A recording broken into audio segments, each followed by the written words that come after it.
দেখেন বাংলাদেশের বড় বড় যেগিরি এই যে আপনার আজহারির মধ্যে কখনো শুনছেন মাওলানির গুণগান, মা ফাতেমার গুণগান, ইমাম হাসানের গুণগান, ইমাম হুসাইনের গুণগান?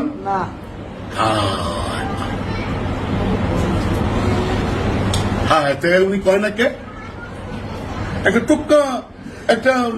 টোক্কা মোল্লায় সবকিছু জানে, আর উনি এত বড় একজন, এত বড় ভালো একটি স্টুডেন্ট, স্কলারশিপ পাওয়া স্টুডেন্ট, সে ফার্স্ট ক্লাস পাইছে, যার জন্যই তো তাদের দিয়া ইসলাম বলাইতেছে।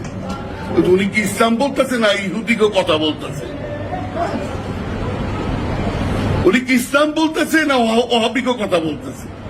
তারপর আরেকটা আছে শায়েখ আহমদুল্লাহ, শুনছেন জীবনে? মোহাম্মদুল্লাহ, আপনি আমার মতো মানুষ শুনছেন কখনো? যাদের মধ্যে একটু কারবালার ঘটনা, মাওলানিকের একটু আলোচনা, এরাই তো করবো, ইসলামিক আলোচনা তো এরাই করবো, কিন্তু এরাই করে না কেন?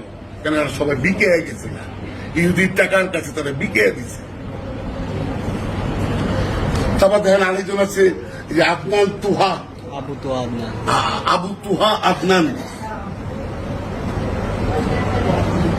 উনি কয় রসুল পাক আমার বড় ভাই। এটা কি ইসলামের শিক্ষা? আপনি বলেন তো, এটা কি ইসলামের শিক্ষা? উনি আমাদের বড় ভাই না, এটা ইহুদির শিক্ষা? কেন বুঝেন না আপনারা? কেন বুঝেন না আপনারা যে শিক্ষাগুলি কাদের? এগুলি ইহুদিদের, এরা ইহুদিদের কাছে বিক্রি হয়ে গেছে।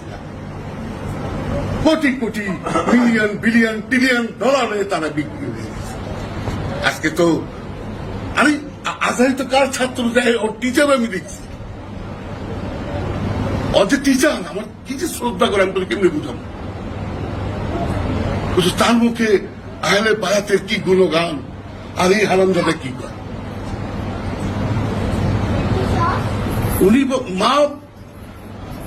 মা খাদিজারে নিয়ে আসছে যে মন্তব্য করেছে, এটা কি ইসলামের শিক্ষা? এ বাবা, তারা বুঝোস না কে?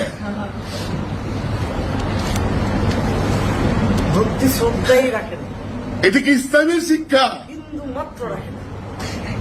ঠিক। আর তোমার আমাদের মতো আছে নরপিশাচ, যারা আমল ব্যস্ত, ইমানের কোনো কাজ নাই, সে আবার কিসের ইসলাম করবো?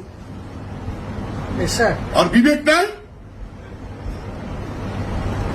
যদি বিবেক বিক্রি করে ভালো চাইলে তো আর কিছু কোয়ার থাকে না। চাইলে যে ইহুদির মতো বিকে যে বাঘা, এরা তো দিবে না ইসলামকে আগে বাড়তে। এরাও জানে ইসলাম এই বিশ্ব শাসন করবে, এই ইসলামের কাছে বিশ্ব মাথা নত করবে। কিন্তু আজকে ইসলাম এই কিছু মানুষের জন্য, এই আলেম সমাজের কিছু মানুষের জন্য আজকে ইসলামকে বলে টেররিস্ট। ঠিক, লজ্জা লাগে বাবা। কেন আমাদের তো ভক্তবৃন্দ আছে, আলোচনা হয় না?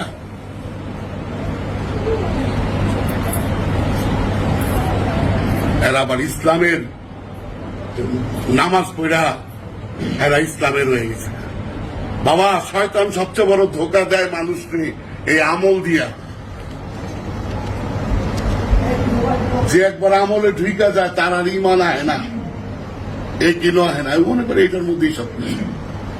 আবার পাইবে মরার পর কি সুন্দর সেটিং করা, তো সব সেটিং করা। আর তুমি যে পর্যন্ত রুয়া নফস না বুঝবা, চাইলে তো তুমি ইসলামে কি বুঝবা? যে রুয়া নফস বুঝে, যে আমানুল মুমিনের পার্থক্য করতে পারে না, এখনো পারে না। যাও ইসলামী ফাউন্ডেশনে কোরআন দিয়া দেখো, আমি বেদম চাপা, যাও ইসলামী ফাউন্ডেশনে কোরআন দেখো, যেখানে রুয়া নফসের কি ব্যাখ্যা করছে। দুইটা একবারে হারাইছে। আমানুল মুমিন কি বুঝছে? রহমান এক করে হারাইছে, সেটা বুঝবো করতে। আর যদি এরকম কেউ লেখা থাকে আমাদের দেখাইতে পারলে আমরা খুব উপকৃত হব, কারণ আমরা জানি না যে এরকম এই রুয়া নফসের যে পার্থক্য এটা কেউ লিখছে কিনা আমি জানি না। যদি কেউ থাকে, কেউ যদি সংগ্রহ থাকে, আমাদের দিন আমরা উপকৃত হব। আর আমার মুমিনের পার্থক্যটা চ্যালেঞ্জ করা কইলাম, অহংকার মনে করি। ফকিরের কোনো অহংকার নেই, ফকিরের অহংকার হলো তার মুর্শিদকে নিয়ে।